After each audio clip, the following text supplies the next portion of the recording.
Good morning students. Myself Dr. Monica Sabu from SMT LRT College of Commerce, Akola. As per some student request, today we will see the subject of BCom third year, 6th semester, which is Economics of Development. And today's topic is Economic under Development. 3। तो बच्चों सबसे पहले हम कुछ definition देखेंगे। तो पहली definition हम देखते हैं जैकब वेनर इनकी। A country which has good potential prospects for using more capital or more labor or more available natural resources or all of these to support its present population on higher level of living, or if its per capita income level is already fairly high to support a large population on a not lower level of live. इनका कहना है अल्प विकसित वो देश है जहाँ ज़्यादा कैपिटल, ज़्यादा लेबर और ज़्यादा संसाधनों की सहायता से उत्पादन करने की अपॉर्चुनिटी होती है, जिससे वर्तमान पॉपुलेशन का लिविंग ऑफ स्टैंडर्ड बढ़ाया जा सकता है और पर कैपिटा इनकम थोड़ा भी ज़्यादा रहा तो भी ज़्यादा पॉपुलेशन को सपोर्ट कर सकते हैं। दूसरी डेफिनेशन हम देखेंगे प्रोफेसर वैगनर नर्स इनकी। ये कहते हैं compare with the advance countries are under equipped with capital in relation to their population and natural resources. इनका कहना है अल्प विकसित देश वो देश है जहाँ विकसित देशों के पॉपुलेशन तथा नेचुरल रिसोर्सेस से कैपिटल रिसोर्सेस की कमतरता कम होती है। इसका सीधा सीधा मतलब है कि कैपिटल रिसोर्सेस ज़्यादा है और पॉपुलेशन और नेचुरल रिसोर्सेस कम है। थर्ड डेफिनेशन देखते हैं हम एमपी टोडारो इनकी।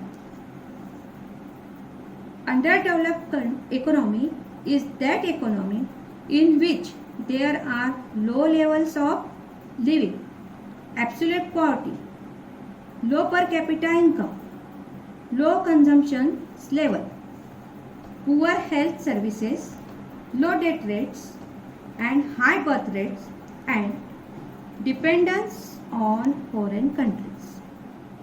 इनका कहना है कि अंडर डेवलप्ड कंट्रीज वो कंट्री है जहाँ पर पूरी गरीबी है, प्रति व्यक्ति आय कम है, खाने पीने की जो उपभोग्य वस्तु है वो भी कम है, हेल्थ सर्विसेज कम है, मृत्यु दर कम और जन्म दर ज़्यादा है और ये देश कई मात्रा में दूसरे देश पर भी निर्भर होते हैं।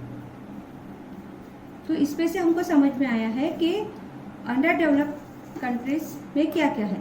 यही 4-5 पॉइंट को पकड़ के हम कैरेक्टरिस्टिक्स की तरफ बढ़ते हैं। पहला कैरेक्टरिस्टिक्स में हम देखेंगे लो लेवल ऑफ इनकम। इसमें पर कैपिटा इनकम ये लो होता है अदर कंट्रीज के कंपैरिजन में। दूसरा पॉइंट देखते हैं हम मास पॉवर्टी। अब गरीबी होने के कारण production, per capita income, savings, investment ये कम ही होता है और food, shelter, cloth, education, health facilities ये सब नहीं होने के कारण लोगों की काम करने की इच्छा ही नहीं होती है और उसकी वजह से क्या हो जाता है कि लेबर प्रोडक्टिविटी जो है वो कम हो जाती है। नेक्स्ट पॉइंट देखते हैं हम लैक ऑफ कैपिटल फॉर्मेशन। अब जिस देश में गरीबी है, पर कैपिटा इनकम कम है, वहाँ इन्वेस्टमेंट की तो कोई गुंजाइश ही नहीं होगी और बहुत सी बार ये देखा जाता है कि कई लोगों में ऐसी आदत होती है कि उपभोग करने की जो प्रवृत्ति होती है उनकी वो ज़्यादा होती है और यही चीज़ क्या हो जाती है कि विकास कार्य में हर्डल्स लेकर आती है। नेक्स्ट पॉइंट देखेंगे हेवी पॉपुलेशन प्रेशर। हमने हमारी डेफिनेशन में देखा था पॉपुलेशन ज़्यादा होती है अंडर डेवलप्ड कंट्रीज में, तो जन्म दर ज़्यादा और मृत्यु दर कम होती है। ये भी हमने वहाँ देखा था। तो ये जो पॉपुलेशन है, ये पॉपुलेशन, अगर ये पॉपुलेशन में स्किल है, टैलेंट है, नॉलेज है, तो ये शायद विकास कार्य में कुछ काम भी आती है। अदरवाइज ये जो हेवी पॉपुलेशन है ये प्रेशर बन जाता है। नेक्स्ट पॉइंट है एग्रीकल्चरल बैकवर्डनेस। तो अंडर डेवलप्ड कंट्रीज का 65 to 75 लोग, ये इनका मेन जो बिजनेस होता है वो होता है एग्रीकल्चर, और इससे जो उत्पादन उनका होता है वो कच्चा उत्पादन कहलाते हैं, और ये उत्पादन को उनको मार्केट नहीं मिलता। दूसरी बात ये है कि ये खेड़े में रहते हैं और पढ़े लिखे नहीं होते हैं, और उनकी मेंटेलिटी जो होती है वो नया कुछ भी करने की नहीं होती। जैसे नई टेक्नोलॉजी को अपनाया जाए, नई मशीनरीज ली जाए, तो ये उसका इस्तेमाल ही नहीं करते हैं। कृषि जो करते हैं, जो व्यवसाय करते हैं, वो पुराने स्टाइल से ही करते रहते हैं। इसके बाद का जो पॉइंट है वो है अनएम्प्लॉयमेंट प्रॉब्लम। हमने डेफिनेशन में देखा अंडर डेवलप्ड कंट्रीज में पॉपुलेशन ज़्यादा होती है और वो हिसाब से काम नहीं मिलता, जॉब नहीं मिलता, वो हिसाब से एग्रीकल्चर पर भी प्रेशर आता है। हम टर्म्स ऑफ स्किल के हिसाब से देखते हैं अंडर एम्प्लॉयमेंट किसे कहते हैं। आपके पास डिग्री है लेकिन जॉब नहीं है, आपके पास स्किल है लेकिन आपकी ये स्किल की यहाँ ज़रूरत नहीं है। जैसे कि आप इंजीनियर हो लेकिन आपको काम नहीं मिलता, कई इंडस्ट्रीज नहीं है, कई कंपनीज नहीं है कि जहाँ आपका काम हो, तो फिर आपको क्या करना पड़ता है, ऐसे ही पार्ट टाइम जॉब कर लेना पड़ता है। डेली वेजेस पे आपको काम मिल जाता है, या फिर जहाँ आपको 8 घंटे काम मिलना चाहिए वहाँ आपको 1 या 2 घंटे 3 घंटे का ही काम मिलता है। तो ये हो गया अंडर एम्प्लॉयमेंट। नेक्स्ट पॉइंट देखेंगे हम अनएक्सप्लॉयटेड नेचुरल रिसोर्सेज यानी अनयूटिलाइजेशन। जैसे नेचुरल रिसोर्सेज बहुत सारा है लेकिन उसको यूज़ करने की, यूटिलाइज करने की टेक्निक नहीं होती। एक एग्जांपल देना चाहूँगी। मैं कहती हूँ कि LRT कॉलेज की ज़मीन के नीचे हीरे, जवाहरात, सोना, चांदी आदि बहुत सारी मात्रा में है, और ये बहुत सारी मात्रा में किसी ने ले जाकर नहीं रखे, नेचुरली वहाँ पर है, लेकिन इसको निकालने का तरीका, इसको निकालने की टेक्निक हमारे पास नहीं है, तो फिर वो रिसोर्स का क्या फ़ायदा। वैसे ही देश में होता है कि नेचुरल रिसोर्सेज बहुत होता है लेकिन उसको यूटिलाइज करने का टेक्निक उनके पास नहीं होता है, सही तरीका नहीं होता है। जैसे हमारे देश में भी बहुत सारी ज़मीन उपजाऊ है लेकिन उसका सही इस्तेमाल नहीं हो रहा। पानी है, फॉरेस्ट है, मिनरल्स है, लेकिन सही मात्रा में उसका इस्तेमाल नहीं हो रहा। नेक्स्ट पॉइंट देखेंगे हम शॉर्टेज टेक्नोलॉजी एंड स्किल्स। हमने एक पॉइंट देखा था कैपिटल फॉर्मेशन। कैपिटल फॉर्मेशन नहीं हो रहा है, ये हमने देखा। तो नई मशीनरी नहीं आ रही है, नई मशीनरी पे हम उसके द्वारा हम काम नहीं कर रहे हैं, नई टेक्नोलॉजी हमारे पास नहीं है। तो और गलती से अगर टेक्नोलॉजी है भी तो उसको यूज़ करने का स्किल नहीं है ना। तो ये पॉइंट हो गया शॉर्टेज टेक्नोलॉजी एंड स्किल्स का। एक तो पहली बात तो टेक्नोलॉजी नहीं है, और टेक्नोलॉजी अगर आ भी गई तो स्किल नहीं है।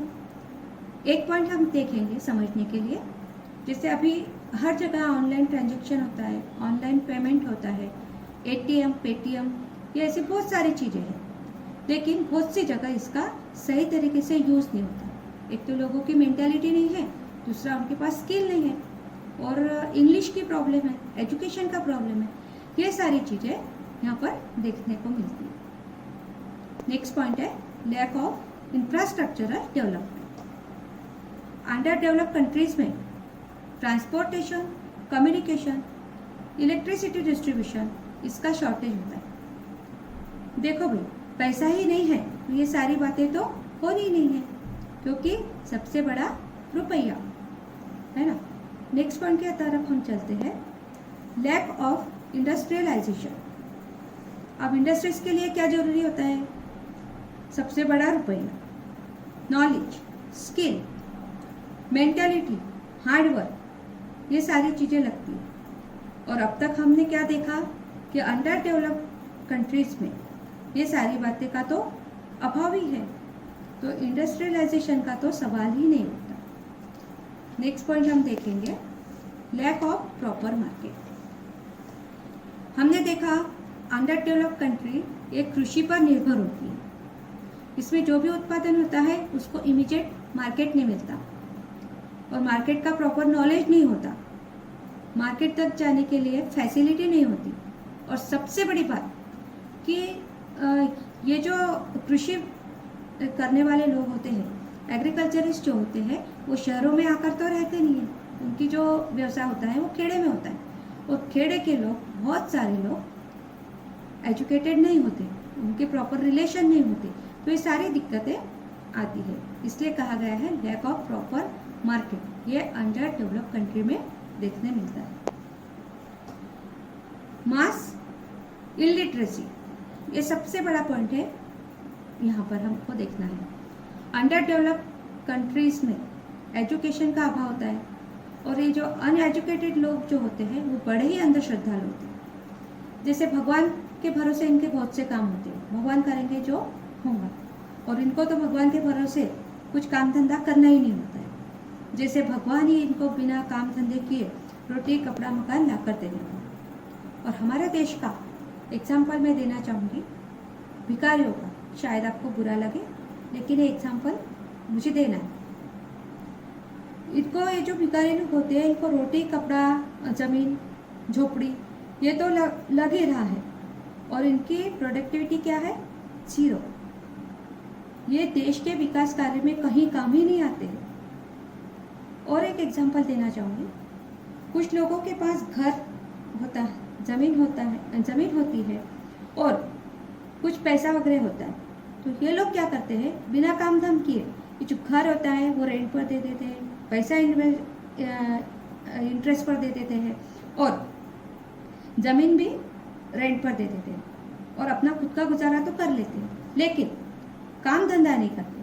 तो ऐसे काम धंधा नहीं करने से प्रोडक्टिविटी क्या हो जाती है, लो हो जाती है और इसका बड़ा परिणाम हमारे नेशनल इनकम पर होता है और साथ ही साथ हमारे कंट्री पर भी होता है। नेक्स्ट पॉइंट की तरफ हम चलते हैं, पुअर सोशियो इकोनॉमी। इसमें हम देखते हैं कि ये जो समस्या है, ये सबसे बड़ी समस्या है अंडर डेवलप्ड कंट्री की। इसमें लोग रूढ़िवादी होते हैं, सुपरस्टिशन होते हैं, पुराने रीति रिवाज के होते हैं, पुराने ख्यालात के होते हैं और ऐसे लोग क्या करते हैं कि तंत्रज्ञान के विकास में बड़ी बाधा लाते हैं, विकास में इनकी कोई मदद नहीं होती। लास्ट पॉइंट देखते हैं, इनएफिशिएंट एडमिनिस्ट्रेटिव सेटअप। देखो, जैसे आपको एक आधा प्रोग्राम करना है और सारी चीज़ें आपके पास है, money, man power, material, place, skill, knowledge, ये सब कुछ आपके पास है, तो प्रोग्राम कैसा होगा भाई, अच्छा ही होगा। वैसे ही देश का होता है। तो अभी तक हमने डेफिनेशन से लेकर अभी जितने भी पॉइंट्स देखे हैं उसमें हम क्या देख रहे हैं, lack of income, lack of skill, lack of knowledge, lack of literacy, lack of investment, lack of savings, ये सब कुछ तो लैक ऑफ ही हम देख रहे हैं। तो फिर एडमिनिस्ट्रेटिव सेटअप कैसा होगा भाई, वो इफिशिएंट हो ही नहीं सकता, है ना। तो ये सारी चीज़ें हमने देखी अंडर डेवलप्ड कंट्रीज।